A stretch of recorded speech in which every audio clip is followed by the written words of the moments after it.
Hey guys, welcome back to our YouTube channel Learn Science. Hello class 9th students, कैसे हैं आप लोग? उम्मीद है बहुत ही अच्छे होंगे। तो फाइनली वो दिन आ ही गया जब हम लोग अपना बैच स्टार्ट करने वाले हैं, क्लास 9 का साइंस बैच। जो बच्चे न्यू हैं मैं उनको बतला देती हूँ कि हमारा क्लास 9 का साइंस बैच आज के दिन से स्टार्ट होने वाला है, यानी कि 1 अगस्त 2022 को एंड 15 फेब 2023 को ये बैच कंप्लीट हो जाएगा।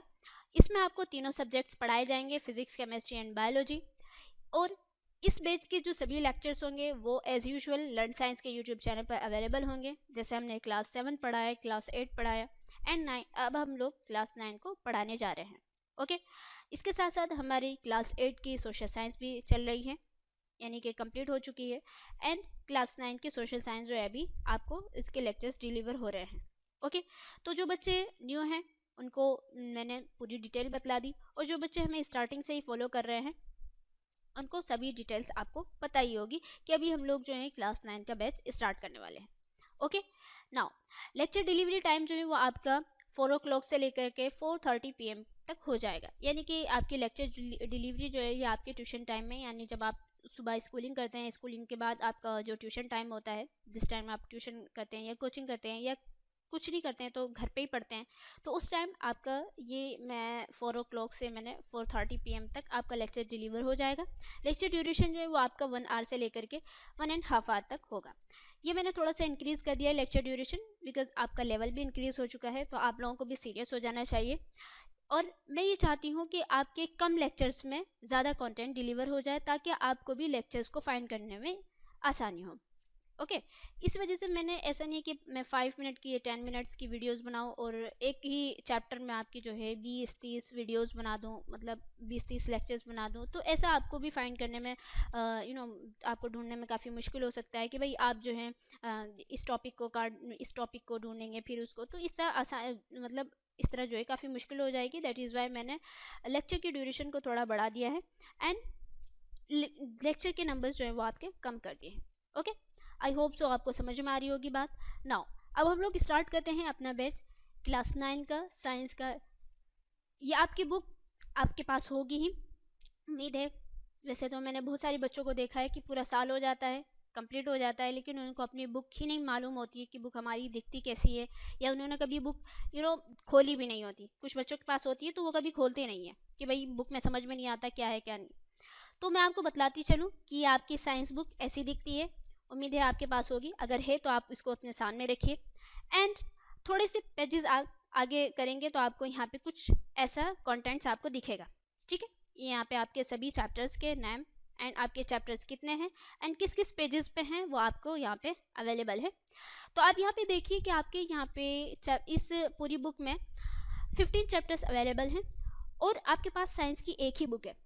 उस एक ही बुक में आपके 15 चैप्टर्स में कुछ चैप्टर्स आपके फिजिक्स के हैं, कुछ चैप्टर्स आपके बायोलॉजी के हैं एंड कुछ चैप्टर्स आपके केमिस्ट्री के हैं।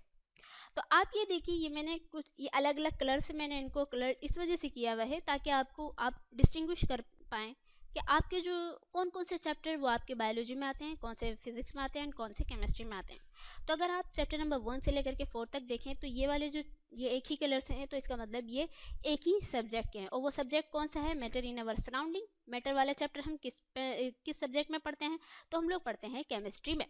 इसी तरीके से atom and molecules, structure of atom, is matter around us pure, ये चारों चैप्टर जो है वो आपके केमिस्ट्री में आ जाते हैं। एंड उसके बाद चैप्टर नंबर 5 से आपकी बायोलॉजी स्टार्ट हो जाती है। चैप्टर नंबर 5, 6 एंड 7 इसमें ये आपके बायोलॉजी के चैप्टर्स हैं। साथ साथ चैप्टर नंबर 13, 14 एंड 15 ये आपके जो हैं ये भी बायोलॉजी के ही चैप्टर्स हैं। ओके, उसके अलावा चैप्टर नंबर 8 से लेकर के चैप्टर नंबर 12 तक ये आपके फिजिक्स के चैप्टर्स हैं। देखिए, मुझे आपको बतलाने का मकसद इस वजह से है, यहाँ पे ये मैं इसको डिस्टिंग्विश करके इस वजह से लेकर के आई हूँ। एक तो आपको मालूम होना चाहिए कि अभी हम लोग जो भी चैप्टर पढ़ रहे हैं कि वो चैप्टर हमारा किस सब्जेक्ट में आता है ना। और साथ साथ ये है कि जब मैं आपको पढ़ाऊँ तो मैं ये कहूँगी कि भाई अभी हम लोग बायोलॉजी स्टार्ट करने वाले हैं। बायोलॉजी का फर्स्ट चैप्टर चल रहा है, बायोलॉजी का सेकंड चैप्टर चल रहा है, बायोलॉजी का थर्ड चैप्टर चल रहा है। इसी तरीके से केमिस्ट्री का फर्स्ट चैप्टर चल रहा है, केमिस्ट्री का सेकंड चैप्टर चल रहा है। तो आप आपको पता हो जाना चाहिए कि भाई हमारे अच्छा केमिस्ट्री के फर्स्ट चैप्टर में ये वाला चैप्टर है, केमिस्ट्री के सेकंड चैप्टर में ये वाला चैप्टर है। इसी तरीके से फिजिक्स में भी आप देखिए चैप्टर नंबर 8 से, तो मैं ये कहूँगी कि भाई अब हम लोग फिजिक्स स्टार्ट करने वाले हैं। फिजिक्स में हमारे 5 चैप्टर हैं, उनमें फर्स्ट चैप्टर हमारा जो है वो मोशन है। तो ऐसा आप लोगों को आसानी होगी कि अच्छा अभी हम लोग फिजिक्स पढ़ रहे हैं, अभी हम लोग बायोलॉजी पढ़ रहे हैं, अभी हम लोग केमिस्ट्री पढ़ रहे हैं। और मैं इनको अलग अलग इस वजह से कर रही हूँ ताकि आपको भी आसानी हो कि अच्छा भाई हमने बायोलॉजी कंप्लीट कर ली, हमने केमिस्ट्री कंप्लीट कर ली, हमने जो है फिजिक्स कंप्लीट कर ली। आप अपनी क्लास में भी देखिए टीचर्स भी आपको ऐसे ही पढ़ाते होंगे, आपके हाफ ईयरली में भी ऐसे ही आएगा कि भाई आपके केमिस्ट्री से 2 चैप्टर आ गए, 2 चैप्टर आपके बायोलॉजी से आ गए, एंड 2 चैप्टर आपके जो है फिजिक्स से आ गए। इसी वजह से मैंने इनको डिस्टिंग्विश कर दिया है। आई होप समझ में आ गए होंगे। अब यहाँ पे जो मैंने सब्जेक्ट वाइज सभी चैप्टर्स को बिल्कुल डिस्टिंग्विश कर दिया, अलग अलग कर दिया। देखिए बायोलॉजी में जैसे कि आपके 6 चैप्टर से, तो ये आपका फर्स्ट चैप्टर हो गया the fundamental unit of life. उसके बाद tissue diversity in living organism, why do we fall ill, natural resources, improvement in food resources. इसी तरीके से केमिस्ट्री में भी आप देखिए ये आपके स्टार्टिंग के 4 चैप्टर केमिस्ट्री के हैं, एंड फिजिक्स आपका चैप्टर नंबर 8 से आई थिंक 8 से लेकर के 12 तक के, मोशन से लेकर के साउंड तक के आपके फिजिक्स के चैप्टर होंगे।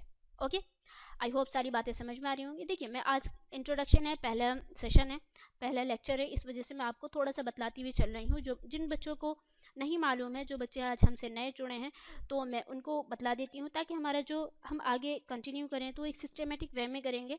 और सिस्टमेटिक वे उसी वक्त हो सकता है जब मैं आपको कम्प्लीटली बात समझा सकूँ, वरना मैं आपको डायरेक्टली पढ़ा देती हूँ कि भाई आज हम बायोलॉजी स्टार्ट करने वाले हैं, तो आपको पता ही नहीं कि बायोलॉजी होती क्या है एंड बायोलॉजी में कौन से चैप्टर्स हैं, तो आप थोड़ा सा कंफ्यूज हो जाएंगे। ओके, नाउ चलिए अब हम लोग स्टार्ट कर लेते हैं। आज हम लोग बायोलॉजी से स्टार्ट करेंगे। बायोलॉजी थोड़ी इजी होती है, इसी वजह से मैंने जो है इसको सबसे पहले ले लिया है कि भाई आज पहला दिन है, तो बच्चे बायोलॉजी के चैप्टर से स्टार्ट कर लेते हैं। तो हमारा पहला चैप्टर है हमारा the fundamental unit of life. Fundamental unit of life आपको पता ही है क्या है, सेल।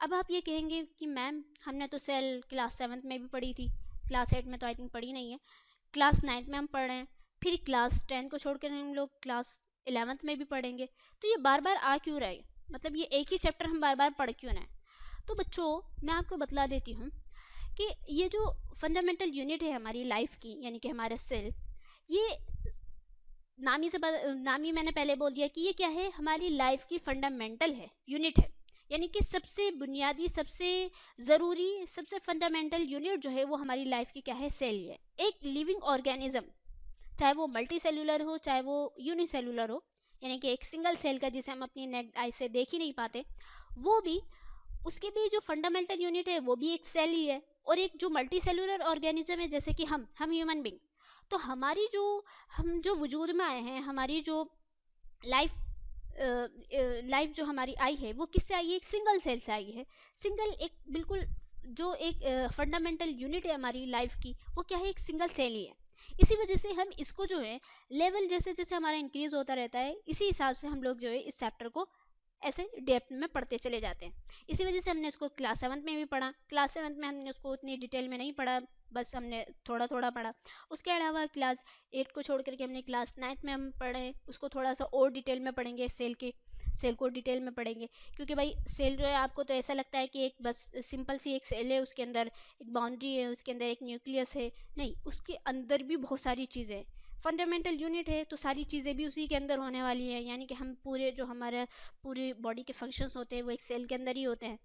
ठीक है, तो हम उसको और डेप्थ में पढ़ेंगे, क्लास 11th में जाएंगे तो आपको वहाँ पे और ज़्यादा डिटेल में पढ़ाया जाएगा। तो चलिए स्टार्ट करते हैं हमारा चैप्टर नंबर 5, यानी कि बायोलॉजी का first chapter the fundamental unit of. तो ये देखिए ये क्या है, आपकी एक सेल है। ओके, एक सेल के अंदर ये आपकी सेल दिखती कैसी है, द फंडामेंटल यूनिट जिसे हम बोल रहे हैं एक सेल को, वो दिखती कैसी है भाई, एक सेल होती है, इस सेल के अंदर आपका एक न्यूक्लियस होता है, और न्यूक्लियस के चारों ओर आप यहाँ पे कुछ ऑर्गेनल्स देख रहे हैं, और यहाँ पे ये आपका साइटोप्लाज्म है। ठीक है, ये वाले जो ये आप दिख रहे हैं ना, आप थोड़ा सा ट्रांसपेरेंट सा मटेरियल, ये आपका क्या है, साइटोप्लाज्म है। ओके, तो अब ये साइटोप्लाज्म क्या होता है, ऑर्गेनल्स क्या होते हैं, ये सारी चीज़ें, न्यूक्लियस क्या होता है, इससे हम लोग आगे डिटेल में पढ़ने वाले हैं। यहाँ पे भी आपको फिलहाल जो है एक सेल की मैंने आपको डायग्राम दिखाई। नाउ अब क्वेश्चन क्या आता है कि भाई व्हाट इज सेल, सेल है क्या, यानी कि अभी हम लोग सेल बोल रहे हैं, बट सेल है क्या। तो बेसिकली अगर हम लोग सेल को थोड़ा सा डेप्थ में जाएं तो सेल जो है वो आपका एक लैटिन वर्ड है, कौन सा वर्ड है? लैटिन वर्ड है। अब ये लैटिन वर्ड क्या होता है?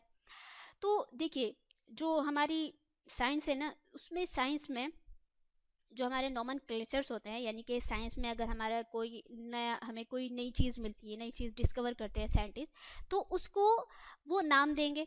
जाहिर है नाम तो दिया जाएगा ना, कोई नई चीज़ आएगी तो उसको नाम दिया जाएगा। तो उसको नाम जो दिया जाता है ना, तो उसको नाम हम नॉर्मल लैंग्वेज में नहीं देते, क्योंकि हमारी जो नॉर्मल लैंग्वेजेस है वो सिटी टू सिटी है ना, और कंट्री टू कंट्री ये चेंज है।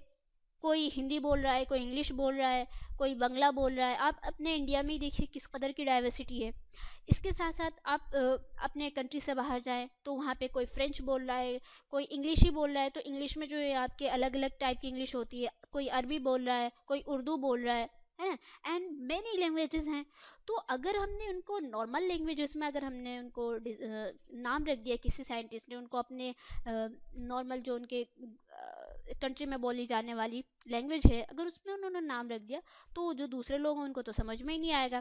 दैट इज़ वाई हम उनको किसी ऐसी लैंग्वेज में उनका नाम रखते हैं, किसी न्यू डिस्कवर चीज़ का, जो कि डेड लैंग्वेज है, आई मीन जो चेंज नहीं होती। फॉर एग्जाम्पल हम उसके लिए यूज़ करते हैं लैटिन वर्ड्स यूज़ करते हैं, या फिर हम लोग यूज़ करते हैं ग्रीक वर्ड्स, जैसे कि आपने देखा ही होगा, बुक में पढ़ा होगा कि ये ग्रीक वर्ड है। तो ये लैटिन और ग्रीक वर्ड हम इस वजह से लेते हैं, ये डेड लैंग्वेजेस हैं, ये सभी फॉलो करते हैं। यानी कि आप country to country, city to city, है ना, and district to district, and पूरी दुनिया में जो है ये डेड लैंग्वेजेस जो है, अब इनमें कोई चेंजिंग नहीं होगी और सभी साइंटिस्ट इनको फॉलो करते हैं। दैट इज़ वाई हम जो है लैटिन वर्ड में या ग्रीक वर्ड में कोई न्यू डिस्कवर चीज़ को हम लोग उनका नाम रखते हैं। तो सेल जो है ये भी एक लैटिन वर्ड है। वैसे तो हमें समझ में नहीं आता ना भाई सेल सेल क्या है, तो ये एक लैटिन वर्ड है जिसका मतलब होता है अ लिटिल रूम, एक छोटा सा रूम, है ना। तो आपको समझ में आ गया। हो सकता है क्वेश्चन आ जाए कि भाई सेल क्या है, ग्रीक वर्ड है या फिर लैटिन वर्ड है, तो आपको याद होना चाहिए कि सेल जो है वो आपका एक लैटिन वर्ड है। अब सेल की डेफिनेशन क्या आती है कि सेल जो है वो structural and functional unit of life है। अब हम लोग स्ट्रक्चरल एंड फंक्शनल यूनिट कैसे कह सकते हैं? तो स्ट्रक्चरल इस वजह से कि भाई जो एक सेल होती है, एक सेल वो स्ट्रक्चरल यूनिट के जैसे, फॉर एग्जांपल आप एक बिल्डिंग बनाते हैं या आपने एक वॉल बनाई, ठीक है, आप एक वॉल बनाना चाहते हैं। उस वॉल में आप क्या करते हैं कि आप पहले ही पूरी वॉल खड़ी कर देते हैं? नो, आप सबसे पहले क्या करते हैं, आप नहीं बल्कि जो काम करने वाले होते हैं, लेबर्स होते हैं, वो क्या करते हैं, सबसे पहले एक ब्रिक लगाते हैं, ठीक है, एक ब्रिक लगाते हैं, उसके बाद दूसरी ब्रिक लगाते हैं, उसके बाद तीसरी ब्रिक लगाते हैं, फिर उसके बाद फिर उसके ऊपर लगाते हैं, फिर उसके बाद एक लगाते हैं। तो ये क्या कर रहे हैं, ये एक एक ब्रिक को जोड़ रहे हैं, उस ब्रिक को जोड़ जोड़ करके उन्होंने एक पूरी वॉल बना डाली। तो आप ये देखिए कि अगर वो इस ब्रिक को ना जोड़ें तो क्या उनकी वॉल बन जाएगी? नहीं।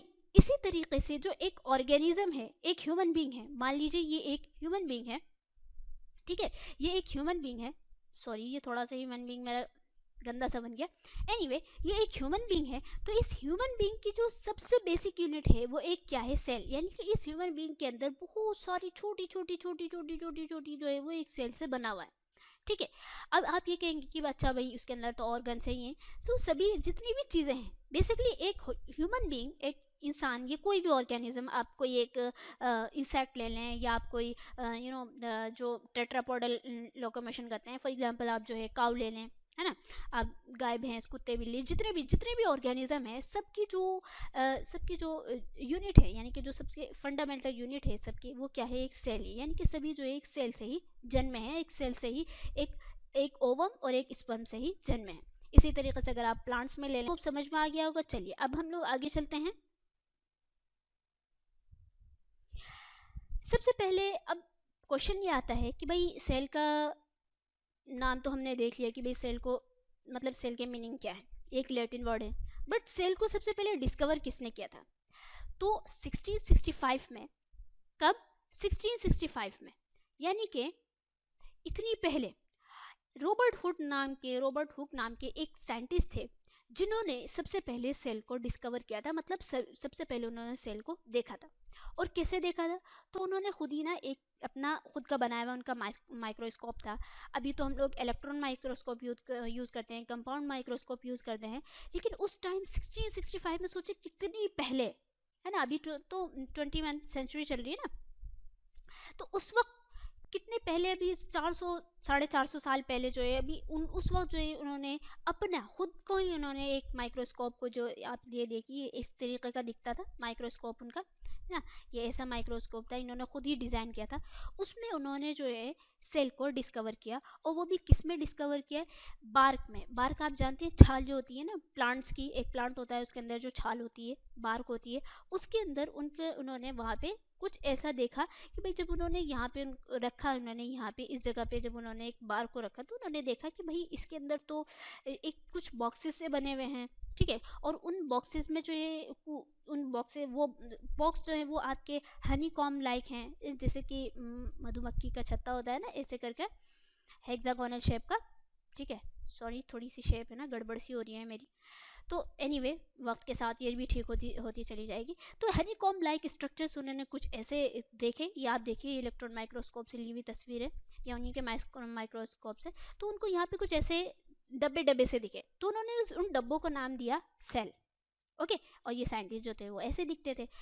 तो ये आपको पता चल गया, ये बहुत ही ज़्यादा इंपॉर्टेंट है कि 1665 में रॉबर्ट हुक ने सबसे पहले सेल को डिस्कवर किया बाय सेल्फ डिज़ाइनिंग माइक्रोस्कोप, उनका उन्होंने खुद ही डिज़ाइन किया था, और उन्होंने उस सेल को, उन बॉक्सेस को जो नाम दिया, वो क्या नाम दिया, सेल नाम दिया।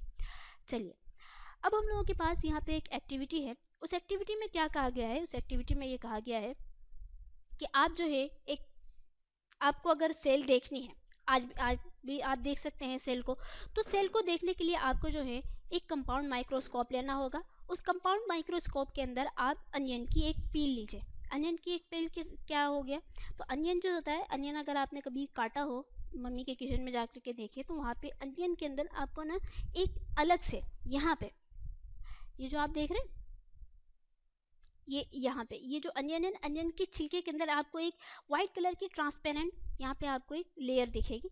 उस लेयर को आप निकालिए और उसको यहाँ पे, ये जो कंपाउंड माइक्रोस्कोप है, यहाँ पे आप रखिए। तो यहाँ पे अगर आप रखेंगे तो उस कंपाउंड माइक्रोस्कोप से आपको जो है कुछ ऐसे, जैसे आप यहाँ पे देख रहे हैं ना, ये इस तरीके के कुछ स्ट्रक्चर्स आपको दिखेंगे, ओके। तो यहाँ पे यही बोला जा रहा है, एक एक्टिविटी दी हुई, उस एक्टिविटी को अभी हम लोग कवर करेंगे। मैंने आपको बोला भी था कि अभी हम लोग जो है एनसीईआरटी की लाइन टू लाइन कवर करने वाले हैं। तो मैं अभी आपको थोड़े से कॉन्सेप्ट समझा रही हूँ कि अगर आपको भाई सेल को देखना है तो आप कंपाउंड माइक्रोस्कोप से जो है वो देख सकते हैं, ओके। तो आपको जो है कुछ ऐसे यहाँ पे स्ट्रक्चर्स, जैसे कि आप अभी मैंने बतलाया, कुछ हनीकॉम्ब लाइक स्ट्रक्चर्स, यानी कि कुछ ऐसे स्ट्रक्चर्स दिखेंगे, बॉक्सेस दिखेंगे, और वो बॉक्सेस जो है वो आपके सेल ही होते हैं। अब हम लोग आगे चलते हैं। अब यहाँ से एक क्वेश्चन आ जाता है कि भाई जो ऑर्गेनिजम्स हैं वो कितने टाइप्स के होते हैं। तो ऑर्गेनिजम्स आपके 2 टाइप्स के होते हैं, एक यूनिसेलुलर होते हैं एंड एक मल्टीसेलुलर ऑर्गेनिज्म होते हैं। यूनिसेलुलर का मतलब जो सिंगल सेल से बने हुए हैं, फॉर एग्जांपल अमीबा, यानी कि ये एक सिंगल सेल ही होते हैं। सिंगल सेल एक ऑर्गेनिज्म होता है, उसी के अंदर आपका इनका न्यूक्लियस होगा, और ये जो है इसी, और जो अमीबा होता है ना, इसकी बेसिकली शेप ऐसी नहीं होती, ये तो आपकी पैरामीशियम की शेप हो गई, थोड़ी सी एक चप्पल के टाइप की शेप होती है इनकी। और अमीबा की शेप तो आप जानते ही हैं शुरू से कि अमीबा की शेप जो है वो आपकी वो चेंज होती रहती है, ये अमीबा की शेप हो गई, ठीक है। तो ये बेसिकली मैं भी बता रही थी कि ये यूनिसेलुलर ऑर्गेनिज्म होते हैं, सिंगल सेल के ही ऑर्गेनिज्म होते हैं। इसके अलावा क्लेमाइडोमोनास, इसके अलावा पैरामीशियम एंड बैक्टीरिया, ठीक है, ये आप याद रख लीजिएगा, कुछ एग्जाम्पल्स हैं आपकी बुक में दिए हुए हैं। और मल्टीसेलुलर ऑर्गेनिज्म में आपके फंजाई आ गए, आपके प्लांट्स आ गए एंड एनिमल्स आ गए, ओके, इतनी बात याद रखिएगा। चलिए आगे चलते हैं अब हम लोग। अब यहाँ पे बात आती है कि भाई जो एक सेल होती है, क्या वो एक सिंगल सेल जो होती है वो एक गोल सी होती है, या उनके अलग अलग शेप्स होती हैं। तो बिल्कुल, जो एक ह्यूमन, यहाँ पे तो एक ह्यूमन सेल की बात बताई गई है। वैसे जो सेल होती हैं ना, वो आपके अलग अलग शेप एंड साइज़ की होती है। फॉर एग्जाम्पल आप एक ह्यूमन बॉडी में देखिए, ह्यूमन बॉडी एक मल्टी सेलुलर ऑर्गेनिज्म है ह्यूमन, तो उसके अंदर अगर आप देखें तो ये आपकी मसल सेल्स हो गई। ये वाली कौन सी सेल्स हो गई, ये मसल सेल्स हो गई। देखिए आपकी कितनी ज़्यादा वैरायटी मिलती है सेल्स में। ये आपकी ब्लड सेल्स हो गई, जिनमें आपकी WBC RBC हो गई। ये आपकी नर्व सेल्स हो गई, ओके। अगर यहाँ पे थोड़ा सा पिक्चर आपको क्लियर नहीं अवेलेबल है, मतलब क्लियर नहीं दिख रहा है, तो आप अपनी बुक में भी देख सकते हैं। ये आपकी बोन सेल हो गई, ठीक है। ये आप ओवम स्पर्म हो गए, ठीक है। इसके अलावा ये आपके जो है फैट सेल्स हो गए। तो आप ये देखिए कि एक ह्यूमन बॉडी के अंदर ही कितने टाइप के सेल्स हैं। ओके, चलिए अब हम लोग स्टार्ट कर लेते हैं अपनी एनसीईआरटी। ये तो आज का हमने टॉपिक कंप्लीट कर लिया। अब हम लोग इसको एनसीईआरटी से ही पढ़ने वाले हैं। जो चीज़ें भी हमने बताई मैं आपको पूरी अब 9 to 9 एनसीईआरटी कवर करवाने वाली हूँ। तो चलिए अब हम लोग एनसीईआरटी स्टार्ट कर रहे हैं। एनसीईआरटी में जो लाइन टू लाइन यहाँ पे मैं आपको कवर करवाने वाली हूँ, मैंने वहाँ पे तो कुछ सिंपल से आपको पॉइंट्स समझा दिए। अब हम लोग एनसीईआरटी कवर करेंगे ताकि आपके जो कॉन्सेप्ट्स हैं वो और अच्छे से क्लियर हो जाएं। तो देखिए चैप्टर नंबर 5 आपका the fundamental unit of life. Now while examining a thin slice of cork, Robert Hooke saw that the cork resembled the structure of a honeycomb consisting of many little compartments. ये बात मैंने आपको बतलाई कि सबसे पहले 1665 में रॉबर्ट हुक नाम के एक साइंटिस्ट ने अपने सेल्फ डिज़ाइन, जो उन्होंने खुद ही डिज़ाइन किया हुआ था माइक्रोस्कोप, उससे उन्होंने देखा किसमें, बार्क ऑफ अ ट्री में।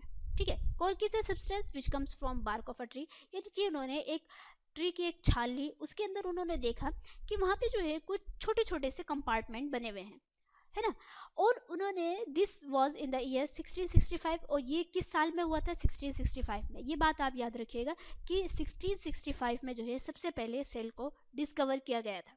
ठीक है, और किस साइंटिस्ट के जरिए से किया गया था, तो आपको पता ही चल गया, रॉबर्ट हुक नाम के साइंटिस्ट से। ठीक है, ये याद रखिएगा आपको। And this chance observation through a self design microscope, और वो जो माइक्रोस्कोप था वो उनका खुद का डिज़ाइन किया हुआ था। Robert Hooke called this boxes cell. तो रॉबर्ट हुक ने जब देखा कि भाई एक हनीकॉम लाइक स्ट्रक्चर है, हनीकॉम का आपने देखा होगा मकड़ी का जो छत्ता होता है वो कैसा होता है, हेक्सागोनल शेप का होता है। ठीक है, यहाँ पे थोड़ी सी मेरी शेप गलत बन रही है ना, हेक्सागोनल शेप ऐसी होती है। एक मिनट ज़रा कोशिश करती हूँ मैं आपके लिए अच्छी सी शेप बनाने की। तो ये हेक्सागोनल शेप उन्होंने जो है देखी इस तरीके की। अगर आपको नहीं दिख रही है तो आप गूगल भी कर सकते हैं, है ना, हेक्सागोनल शेप कैसी होती है।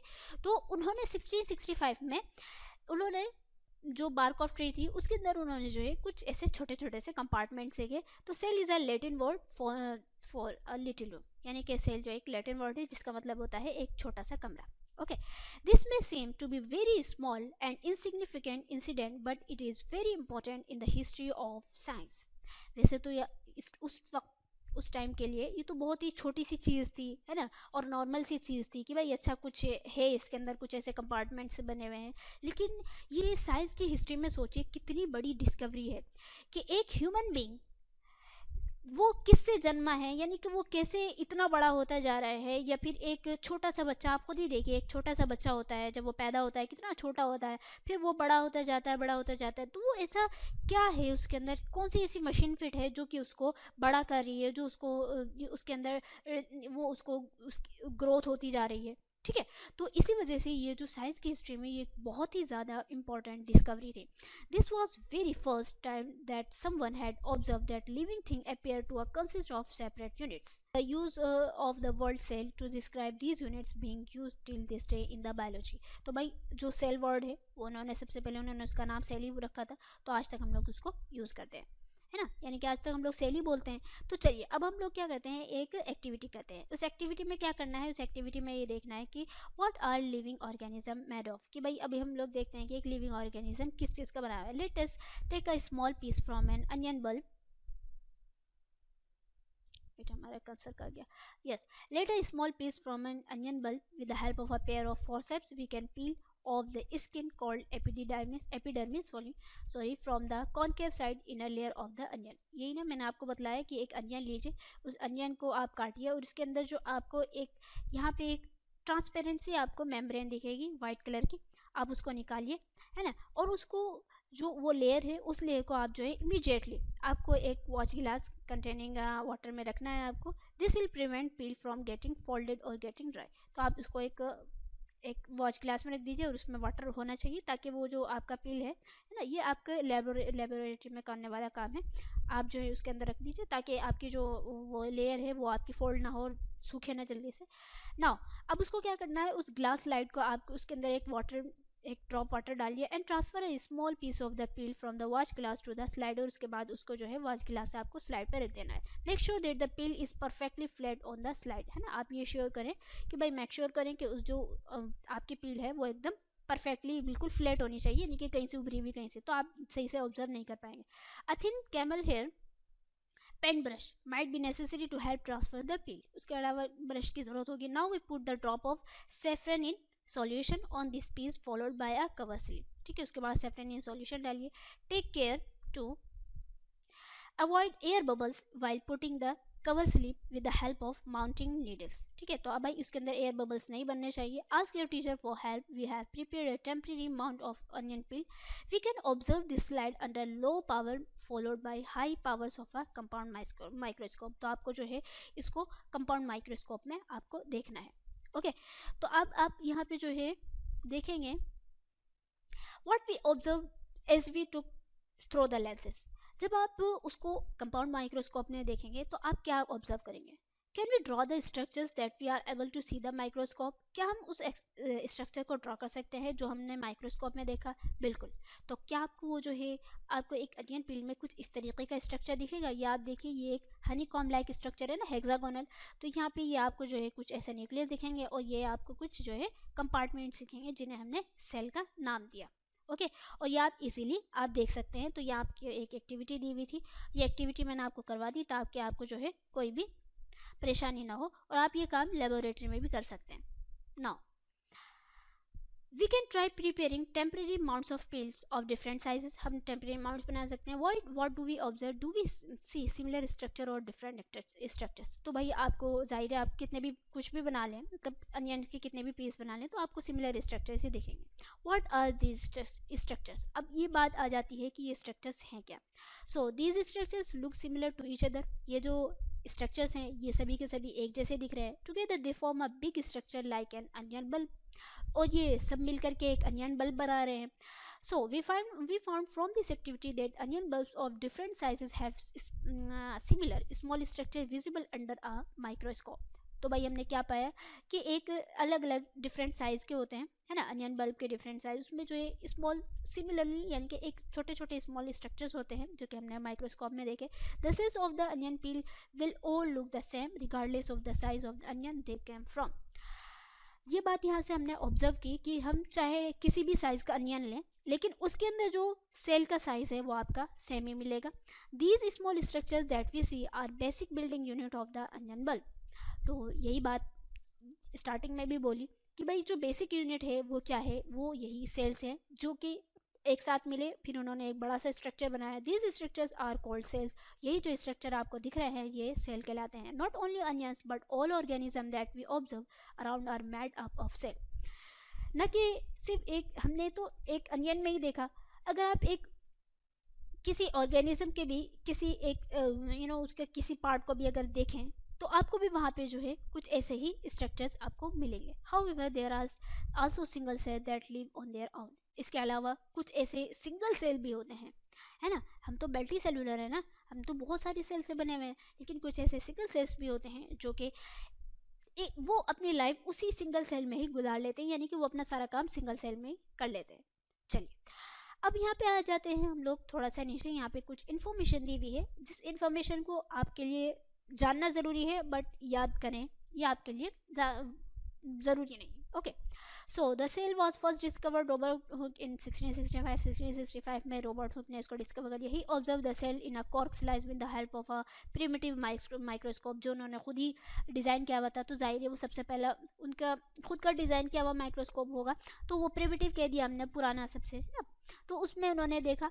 नाउ 1674 में जब 1665 में सेल की डिस्कवरी हो गई तो 1674 में सॉरी लीवनहुक नाम के एक साइंटिस्ट आए, उन्होंने जो है कुछ माइक्रोस्कोप में उन्होंने खुद नहीं डिज़ाइन किया था बल्कि उस वक्त माइक्रोस्कोप थोड़ा सा और इम्प्रूव हो गया था, तो उन्होंने जो है free living cell in pond water में फर्स्ट टाइम उन्होंने देखा। तो उन्होंने देखा कि भाई तालाब के पानी में कुछ उनको फ्री लिविंग सेल्स मिली। It was Robert Brown in 1831 who discovered the nucleus in the cell. उसके बाद 1831 में देखिए ये कुछ जो डेटा है ना ये आप अगर याद कर लें तो ज़्यादा बेटर होगा। लाइक देखिए 1665 में जो है आपकी सेल की डिस्कवरी हुई है ना, उसके अलावा 1674 में जो है आपको लीवनहुक ने जो है सबसे पहले लिविंग सेल को देखा, फ्री लिविंग सेल्स को देखा पॉन्ड वाटर में। फिर 1831 में 1831 में रॉबर्ट ब्राउन ने उस सेल के अंदर एक न्यूक्लियस को सबसे पहले डिस्कवर किया। देखिए ये वाला डेटा है ना, इंपॉर्टेंट है 1831 वाला, कि न्यूक्लियस की जो डिस्कवरी है, हो सकता है आपसे पूछ लिया जाए कि सबसे पहले रॉबर्ट ब्राउन ने, उस साइंटिस्ट का नाम क्या था, रॉबर्ट ब्राउन, उनका नाम क्या था जिन्होंने सबसे पहले देखा, सेल को देखा, उनका नाम रॉबर्ट हुक था, इनका नाम रॉबर्ट ब्राउन है। In 1831 who discover the nucleus in the cell, ठीक है, ये इंपॉर्टेंट है, इसको याद कर लीजिएगा मेरे कहने से।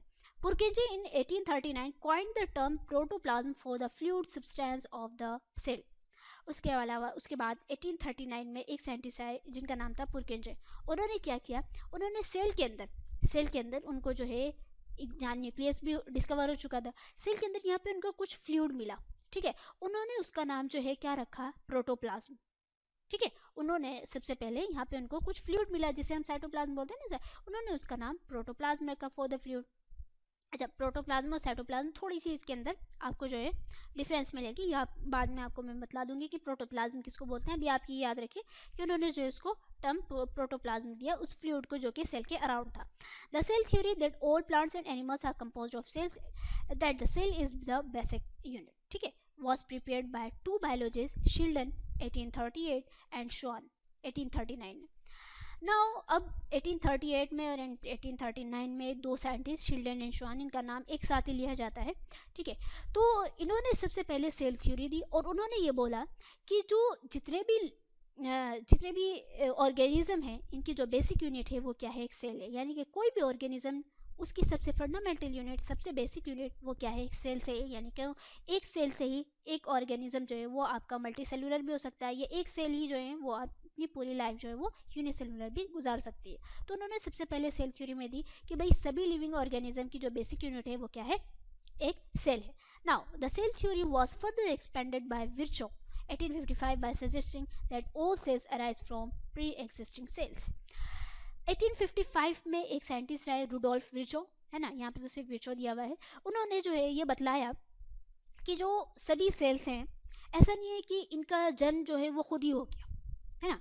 वैसे तो एक लिविंग सेल को, एक सिंगल सेल को इसमें धरती पे आने में लाखों करोड़ों साल लग गए, है ना। तो अब भाई एक सेल, अगर उसको लाखों करोड़ों साल लग गए एक सेल को बनने में, है ना, और आपको सब पता होना चाहिए कि लाइफ जो है वो सबसे पहले कहाँ पे आई थी, वाटर में आई थी, और उस वाटर में एक सेल को, एक सिंगल सेल को बनने में कितने साल लग गए, लाखों करोड़ों साल। अब फिर हम क्या दोबारा दूसरी सेल को बनने के लिए हम क्या दोबारा इंतज़ार करते रहेंगे कि हाँ भाई वो और लाखों साल गुजरेंगे तो फिर दूसरी सेल आएगी? नहीं, हमने क्या किया, उस सेल को डिवाइड करना स्टार्ट कर दिया, ताकि उसी सेम जैसी सेल जो है वो उसी से जो वो सेल जो है वो आपकी डिवाइड होती रहे, और वो 1 से 2, 2 से 3, 3 से 4, 4 से यानी कि 16 वो सेल बन जाए, ठीक है। तो यही बात उन्होंने रुडोल्फ विर्चो ने ये बात बोली थी कि जो सभी सेल्स होती हैं वो प्री एग्जिस्टिंग सेल से ही डिराइव होती हैं, अराइज होती हैं, डिराइव नहीं अराइज होती हैं। यानी कि एक सेल जो है वो खुद ब खुद ही अराइज नहीं हो जाती। आप ये नहीं सोचो कि आपको सेल दिख रही है तो वो खुद ब खुद पैदा हो गई, नो, उसका मतलब ये है कि वो पीछे किसी न किसी सेल से डिवाइड होकर के आई है, या उससे जो है वो रिप्रोड्यूस होकर के आई है। ये बात रुडोल्फ विर्चो ने बोली थी। With the discovery of electron microscope in 1940, wait मेरा कर्सर कहाँ चला गया, या with the discovery of electron microscope in 1940 it was possible to observe the understand the complex structure of the cell and its various organelles। तो भाई आपने भी पढ़ा कि भाई अभी तो हम लोग काफ़ी ज़्यादा आगे निकल चुके हैं, हम लोगों ने सेल के अंदर, न्यूक्लियस के अंदर भी डीएनए को पढ़ लिया, डीएनए के अंदर भी हम लोग चले गए, बहुत अंदर तक चले गए। तो उस वक्त जब 1940 में जो है फिर और माइक्रोस्कोप में जो है और ज़्यादा इम्प्रूवमेंट आई, तो फिर अब हम लोग क्या कर रहे हैं, अब हम लोग ने वहाँ से कॉम्प्लेक्स स्ट्रक्चर्स को पढ़ा सेल के, एंड दूसरे जो वेरियस ऑर्गेनल्स हैं उनको भी पढ़ा। Now the invention of magnifying lens led to the discovery of microscopic world, ठीक है। It is now known that a single cell may constitute a whole organism as in amoeba. अब यहाँ से आपकी जो है ऑर्गेनिज्म यानी कि टाइप्स ऑफ ऑर्गेनिज्म या टाइप्स ऑफ सेल जो है वो आपके स्टार्ट हो जाता है। जो मैंने आपको बतलाया कि जब हम लोग माइक्रोस्कोप हमारा और डेवलप होता गया, इसकी डिस्कवरी जो है वो आपकी इम्प्रूव होती गई, तो हमें ये बात पता चली कि अच्छा भाई एक सेल जो है वो एक सिंगल सेल भी अपनी पूरी वो एक सिंगल सेल भी एक होल ऑर्गेनिज्म हो सकता है, यानी कि एक single cell, for example amoeba को देखिए, एक सिंगल सेल होता है और आप इसको अपनी नेक्ड आई से देख भी नहीं सकते। ये जो है एक पूरा होल ऑर्गेनिज्म है, यानी कि यही सिंगल सेल जो है वो अपना सारा काम खुद ही कर लेता है, उसको ज़रूरत नहीं है कि वो मल्टी सेलुलर हो। जैसे कि फॉर एग्जांपल हम लोग सिंगल सेल नहीं है ना, हम लोग तो मल्टी सेलुलर है। हमारा काम अलग अलग, हमारे अलग अलग चीज़ें अलग अलग ऑर्गन्स करते हैं, अलग अलग सेल्स करती हैं, ठीक है। इवन कि हमारी जो अलग अलग ऑर्गन्स हैं वो उनमें भी अलग अलग टाइप्स की सेल होती है। लेकिन एक उनको साइंटिस्ट ने ये भी देखा कि नहीं भाई, एक सिंगल सेल भी जो है वो भी पूरा एक होल ऑर्गेनिज्म है, वो भी खाता भी है, वो पीता भी है, वो अपना एक्सक्रीटरी सब्सटेंस रिलीज भी करता है, वो अपने जो रिप्रोड्यूस भी करता है। तो एक सिंगल सेल जो है वो एक होल ऑर्गेनिज्म भी है, ठीक है। यहीं से जो है आपका कॉन्सेप्ट आया किसका, multi cellular and unicellular organism का। वेट एक मिनट ज़रा। नाउ तो अमीबा हो गया आपका। उसके अलावा जो है सेकंड जो सिंगल सेल है वो आपका हो गया क्लेमाइडोमोनास, ठीक है, पैरामीशियम एंड बैक्टीरिया। ये सभी सेल्स क्या है, ये एक सिंगल सेल हैं लेकिन पूरे होल ऑर्गेनिज्म है। These organisms are called unicellular organism. इन ऑर्गेनिजम्स को हमने क्या बोला कि ये जो है यूनिसेलुलर ऑर्गेनिज्म है, यानी कि सिंगल सेल के ऑर्गेनिजम्स हैं, okay. On the other hand, many cells group together in a single body and assume different functions in it to form various body parts in multicellular organism, यानी कि multi का मतलब many, such as some fungi, plants and animals. उसके अलावा अगर हम लोग देखें तो जैसे कि हम लोग हो गए, फंजाई हो गए, प्लांट्स हो गए, तो ये जो है ये बहुत सारे सेल्स से बने हुए हैं, ठीक है। मैनी सेल्स यानी कि बहुत सारे सेल एक साथ मिलते हैं और सिंगल बॉडी बनाते हैं, assume different functions in it form in various body parts in multicellular organism. Can we find out names of some more unicellular organism? क्या हम लोग और भी दूसरे यूनिसेलुलर ऑर्गेनिज्म का हम लोग नेम फाइंड आउट कर सकते हैं? बिल्कुल। तो आप ये लोग गूगल कर लीजिएगा। और भी जैसे कि अभी हम लोगों के पास हमने अमीबा पढ़ा, हमने क्लेमाइडोमोनास पढ़ा, पैरामीशियम पढ़ा, बैक्टीरिया, ये आपके सिंगल सेल के ऑर्गेनिज्म है। इसके अलावा भी आप दूसरे देख सकते हैं और इसकी आप ढूंढ करके रखिएगा, मुझे कमेंट करिएगा, मैं आपको अगले वीडियो में मैं खुद भी बतलाऊँगी, ठीक है। चलिए, ये आपके लिए छोटा सा होमवर्क रहा, बहुत ईजी है, आप ढूंढ भी सकते हैं, खुद ही आप कर सकते हैं। Now every multicellular organism has come from a single cell, how? अब यहाँ पे क्वेश्चन आता है कि जो मल्टीसेलुलर ऑर्गेनिज्म है क्या ये मतलब स्टार्टिंग से ही मल्टीसेलुलर था? नो, ये भी मल्टी सेलुलर ऑर्गेनिज्म, ये भी एक सिंगल सेल से ही आया है, ये भी सिंगल सेल से ही अराइज हुआ है। इसी सिंगल सेल में डिवीज़न हुआ, उसमें रिप्रोडक्शन हुआ, डिवीज़न हुआ और उसके बाद वो एक मल्टी सेलुलर ऑर्गेनिज्म बन गया।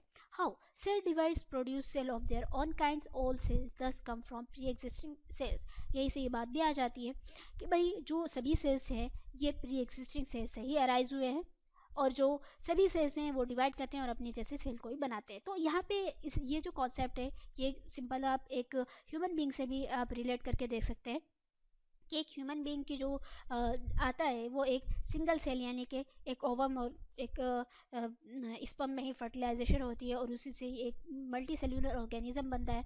तो एवरी मल्टी सेलुलर ऑर्गेनिज्म जो है एक सिंगल सेल से ही अराइज हुआ है।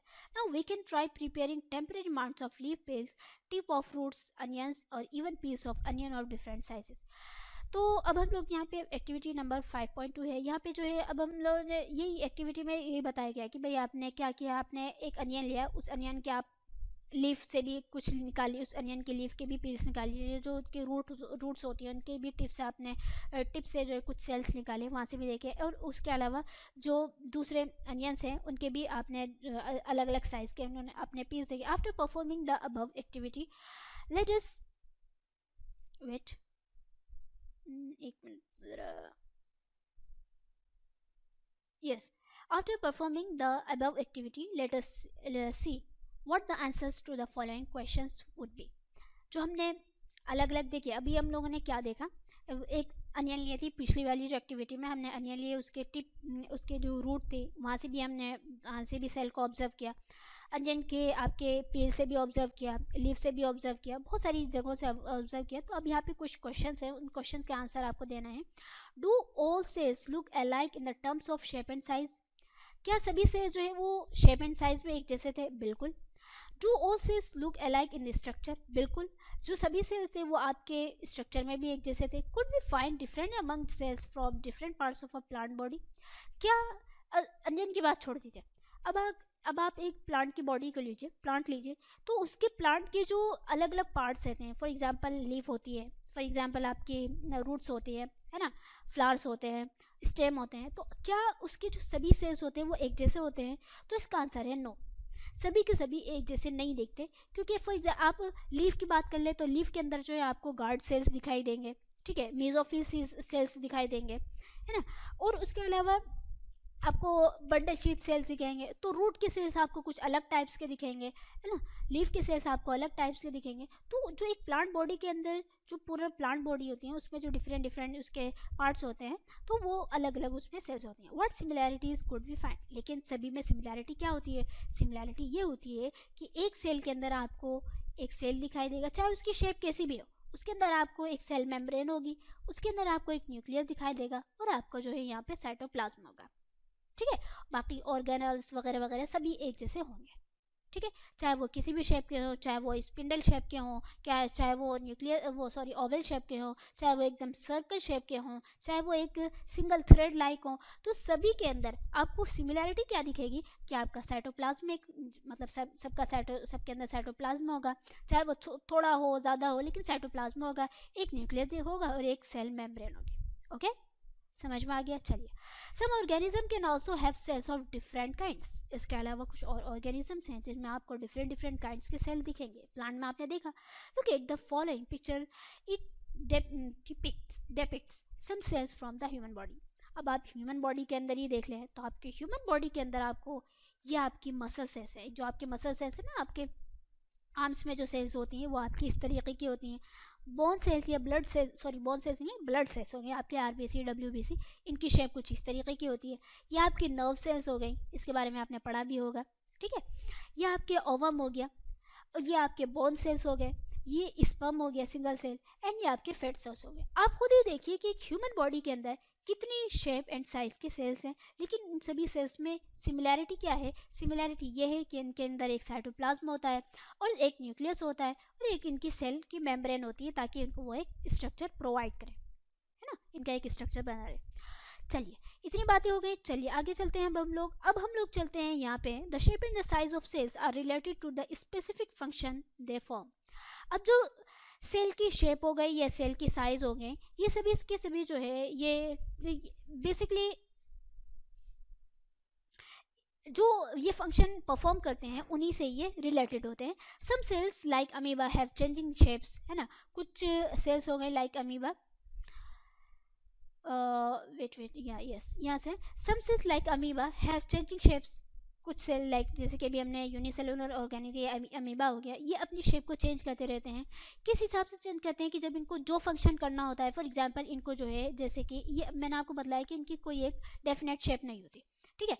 तो अगर इनको जैसे यहाँ पे खाना है और ये अमीबा का सेल है, यहाँ पे अमीबा का सेल है, ठीक है, अब इसको खाना इंगल्फ करना है, तो ये अमीबा क्या करेगा, ये जो है उस खाने के अराउंड, ये खाना हो गया, उस खाने के अराउंड जो है ये यहाँ पे ऐसे सीरोपोड ये जो है वो डेवलप करेगा, और कुछ देर के बाद इस खाने को ये अपने अंदर इंगल्फ कर लेगा, ठीक है।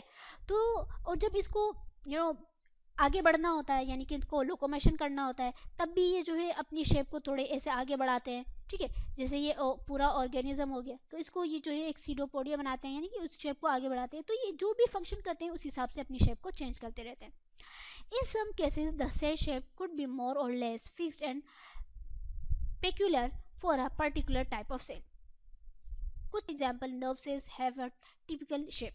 जो आपने नर्व सेल्स देखी ना अभी, कैसी दिख रही थी आपको, यहाँ पे देखिए आप कि यहाँ पे हमने नर्व सेल का एग्जाम्पल लिया कि नर्व सेल जो होती है वो आपकी एक टिपिकल शेप की होती है। इवन कि आपके इसके अंदर डिवीज़न भी नहीं होता, यानी कि ये डिवाइड नहीं करती हैं। दूसरी जो सेल्स होती है वो डिवाइड करती है, लेकिन ये सेल्स जो है वो आपके डिवाइड नहीं करती हैं। Okay, each living cells have the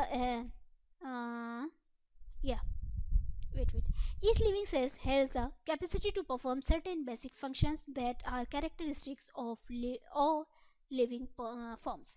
जो अब चाहे कोई सी भी सेल हो, यूनिसेलुलर हो कि मल्टी सेलुलर हो, किसी भी शेप की हो, है ना, उनकी शेप ओवल हो या अलग अलग शेप की, जैसे कि आपने देखा, तो चाहे किसी भी सेल्स हो, लेकिन वो अपने बेसिक फंक्शंस करते हैं। बेसिक फंक्शंस में आपके क्या क्या हो गए, फॉर एग्जांपल वो जो है एक स्ट्रक्चर प्रोवाइड करते हैं, है ना, या आपके जो बेसिक फंक्शंस में आपको कुछ बतला देती हूँ, है ना, या आपके एक मिनट ज़रा यहाँ पे भी लिख देती हूँ, आपके हो गए बेसिक फंक्शंस याद रखिएगा कौन कौन से एक सेल के बेसिक फंक्शंस होते हैं। तो सबसे पहली बात ये है कि वो स्ट्रक्चर प्रोवाइड करती हैं, है ना, एक सेल को पूरा स्ट्रक्चर प्रोवाइड करती हैं। इसके अलावा जो है उस ऑर्गेनिज्म में या उस लिविंग ऑर्गेनिज्म में ग्रोथ को भी करती हैं, ग्रोथ होती है उनमें। उसके अलावा वो जो है मेटाबॉलिज्म करती हैं। मेटाबॉलिज्म का मतलब होता है कि भाई कुछ चीज़ों को तोड़ती हैं, कुछ चीज़ों को जोड़ती हैं, है ना, वो उनको मेटाबॉलिज्म के बारे में भी आज आगे हम लोग पढ़ने वाले हैं कि मेटाबॉलिज्म होता क्या है बेसिकली। उसके अलावा वो उस सेल के अंदर जो है रिप्रोडक्शन होता है। ये बेसिक फंक्शन होते हैं, यानी सेल चाहे कैसी भी हो लेकिन उनके अंदर जो है बेसिक फंक्शंस वो आपके कुछ ऐसे ये होते हैं कि भाई वो स्ट्रक्चर प्रोवाइड करते हैं, ग्रोथ होती है उनमें, है ना, वो उस लिविंग ऑर्गेनिज्म को भी के अंदर भी ग्रोथ लाती हैं। टिश्यू लेवल पे ग्रोथ होती है, सेलुलर लेवल पे ग्रोथ होती है, पूरी ऑर्गेनिज्म लेवल पे, इवन के ऑर्गन हर लेवल पे ग्रोथ होती है, रिप्रोडक्शन होती है, उनमें मेटाबॉलिज्म होती है, उनमें रिएक्शंस होते हैं, मेटाबॉलिज्म के रिएक्शंस होते हैं, वो एनर्जी प्रोवाइड करते हैं। इसके अलावा जो है वो सेल्स जो है वो आपकी एनर्जी प्रोवाइड करती हैं, है ना, ये कुछ बेसिक फंक्शंस होते हैं। ठीक है, तो ये बेसिक फंक्शंस हर सेल करती है चाहे वो कैसी भी हो। How does a living cell perform these basic functions. तो अब ये क्वेश्चन आते हैं यहाँ पे कि ये जो बेसिक फंक्शंस होते हैं जिसमें स्ट्रक्चर हो गया, स्ट्रक्चर पूरा स्ट्रक्चर प्रोवाइड करना, growth, metabolism, reproduction, energy provide करना, ये सभी के सभी सेल्स जो है ये कैसे इसको करती हैं, कैसे परफॉर्म करती हैं। सो वी नो दैट मेरा ये कसर ही गायब हो जाता है बार बार। We know that there is a division of labour in multi cellular organism such as human being, है ना। तो भाई हमें पता ही है कि ह्यूमन बींग्स के अंदर डिवीजन होता है। This means that different parts of the human body perform different functions.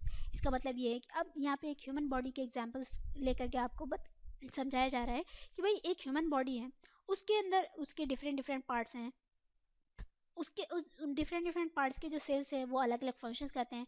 तो एग्जांपल आप हार्ट की बात ले लें। हार्ट जो है वो क्या करता है, वो एक बस उसका काम क्या है कि ब्लड को पंप करना। इसके अलावा एक हमारे पास स्टमक है जिसके अंदर फूड डाइजेस्ट होता है। इसके अलावा हमारे पास किडनी है, किडनी से हमारा एक्सक्रीटरी सब्सटेंस है ना, एंड सो ऑन। किडनी हो गई हमारे पास, किडनी से हम लोग एक्सक्रीटरी सब्सटेंस बाहर निकलता है। हमारे लंग्स हैं, लंग्स हमारे क्या करते हैं, रेस्पिरेटरी करते हैं।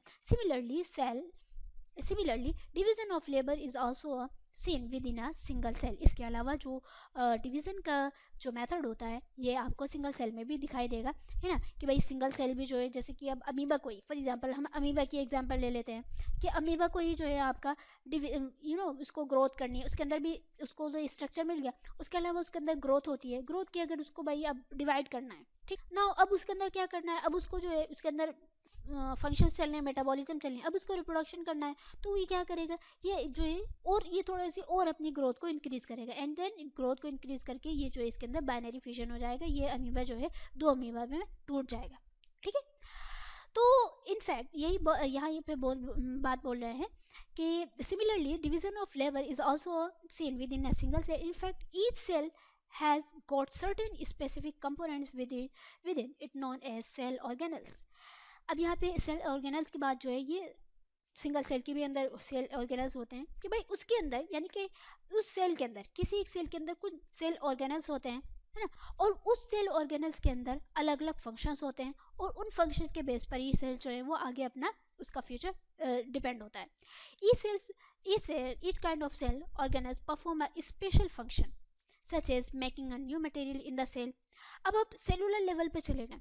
अब यह जो ऑर्गेनल वाली बात बोल रहे हैं ना, ये हम सेलुलर लेवल पे चले गए कि सेल के अंदर अब क्या क्या होता है। तो सेल के अंदर आपको डिफरेंट टाइप्स के आपके ऑर्गेनल्स मिलते हैं और उन ऑर्गेनल्स के अंदर डिफरेंट टाइप्स के रिएक्शंस होते हैं, अलग अलग तरह के वो काम करते हैं और उनसे जो है अलग अलग चीज़ें बनती हैं। जैसे कि फॉर एग्जाम्पल इन्होंने बताया कि भाई नए मटेरियल को बनाना। तो जैसे कि आपने अगर आप ऑर्गेनल्स के नाम कुछ जानते हैं तो मैं आपको बतला देती हूँ।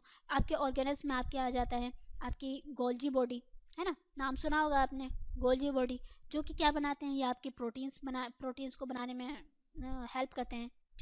उसके अलावा आपकी लाइसोजाइम हो गए, है ना। ये मैं कुछ ऑर्गेनल्स के नाम बतला रही हूँ आपको ताकि आपको थोड़ा सा आइडिया लगता रहे, आगे हम लोग डिटेल में पढ़ने वाले हैं। लाइसोजाइम हो गए आपके, यस लाइसोजाइम भी हो गए, लाइसोसोम लिख दिया मैंने, एक लाइसोजाइम हो गए। इनके अंदर जो है कुछ डाइजेस्टिव एंजाइम्स होते हैं जो कि फूड को डाइजेस्ट करने में हेल्प करते हैं। पैनक्रियाज हो गया आपका, ठीक है, पैनक्रियाज हो गया। इसके अलावा आपके राइबोसोम्स हो गए जो कि प्रोटीन को आगे एंजाइम्स को बनाने में हेल्प करते हैं। इसके अलावा वैक्यूल्स हो गए, ये बहुत सारे ऑर्गेनल्स होते हैं जिनके अंदर ये खुद स्पेसिफिकली अपना अपना फंक्शन करते हैं, ठीक है। Such is making a new material in the cell, clearing up the waste material from the cell and so on. A cell is able to live and perform all the functions because of these organelles। तो भाई एक cell के अंदर cell जो है वो मतलब ये बोल रहे हैं कि एक सेल जो है वो रह सकती है क्योंकि उनके अंदर वो लिव कर सकती है एंड परफॉर्म कर सकती है अपने सारे फंक्शन, क्योंकि उनके अंदर ये सभी ऑर्गेनल्स होते हैं। These organelles together constitute the basic unit of the cell. तो ये जो है ये सभी ऑर्गेनल्स जो है ये आपके मिला करके इनको बेसिक यूनिट ऑफ सेल कहा जाता है, ठीक है। आपकी जो बेसिक यूनिट हो गई ये हो गई आपकी, यहाँ पे मैं आपके बेसिक यूनिट्स लिख देती हूँ कि एक सेल की जो basic unit of a cell वो क्या होती हैं। तो फर्स्ट नंबर पे मैंने आपको बतलाया कि फर्स्ट यूनिट पे आपके जो है सेल मेम्ब्रेन है, सेकंड हो गई आपकी न्यूक्लियस, एंड थर्ड हो गई आपकी साइटोप्लाज्म। तो ये सभी के सभी बेसिक यूनिट्स हो गए आपके, ठीक है। इनके अंदर जो जितने भी सेल्स होते हैं ये सभी बेसिक यूनिट होते हैं। It is interesting that all cells are found to have the same organelles, कि सभी जो भी जिस भी शेप के होंगे जैसे भी होंगे सभी में जो है सेम ऑर्गेनल्स होते हैं। No matter what their function is and what organism they found in, किस ऑर्गेनिज्म में पाए जा रहे हैं या इनका क्या फंक्शन है, लेकिन उनके अंदर सभी के अंदर सेम तरह के ऑर्गेनल्स होंगे और सेम तरह के उनके अंदर बेसिक यूनिट उनकी सेम ही होती है। ओके, आज की वीडियो यहीं तक। आई होप सारी बातें समझ में आ गई होंगी। एक कुछ क्वेश्चन है, who discover cell and how, किसने सेल को डिस्कवर किया। तो मैंने आपको बताया कि 1665 में रॉबर्ट हुक नाम के एक साइंटिस्ट ने सेल्फ डिज़ाइन माइक्रोस्कोप से जो है उन्होंने सबसे पहले सेल को डिस्कवर किया था। और उन्होंने कैसे डिस्कवर किया तो आप बतला लीजिएगा कि उन्होंने जो है सेल डिज़ाइन माइक्रोस्कोप से बार्क ऑफ अ ट्री में जो उन्होंने कोर को देखा तो कोर के अंदर उनको हनीकॉम लाइक स्ट्रक्चर दिखे जिनको उन्होंने सेल का नाम दिया। Why is the cell called the structural and functional unit of life. तो इस सेल को जो है वो आपका स्ट्रक्चर एंड फंक्शन यूनिट क्यों कहा जाता है, इस क्वेश्चन का आंसर जो है वो आप फाइंड करेंगे एंड मैं भी आपको अगली वीडियो में बतलाऊंगी। ओके, तो चलिए आज की वीडियो यहीं तक। आई होप सारी बातें समझ में आ गई होंगी। तो मिलते हैं जल्दी अगली वीडियो में। आज की वीडियो आई थिंक थोड़ी सी आपकी लेंथी हो गई या नॉर्मल ठीक ही है। तो मिलते हैं जल्दी अगली वीडियो में, तब तक के लिए बाय बाय। अपना ख्याल रखिएगा और खूब अच्छे से पढ़ाई कीजिएगा। अगर आपको बातें समझ में आ रही हैं मेरी तो आप मुझे ज़रूर बतलाइए, इससे मुझे पता चलेगा कि आपको कितनी बातें समझ में आ रही हैं। मुझे भी इम्प्रूवमेंट करने में, अपनी टीचिंग को इम्प्रूव करने में भी आसानी होती है कि आपको क्या क्या चीज़ समझ में आ रही है, क्या चीज़ समझ में नहीं आ रही है, एंड मेरा जो टीचिंग स्टाइल है वो आपका कैसा है ये आप भी मुझे बतलाइएगा। मिलते हैं जल्दी अगली वीडियो में। अगर आप हमारे चैनल पर न्यू हैं तो हमारे चैनल को सब्सक्राइब कीजिए, वीडियो को लाइक कीजिए, साथ साथ अपने दोस्तों को जैसे जो 7th क्लास में, 8th क्लास में, 9th क्लास में उनको ज़रूर शेयर कीजिए। मिलते हैं जल्दी अगली वीडियो में। Thank you very much, bye bye, thank you.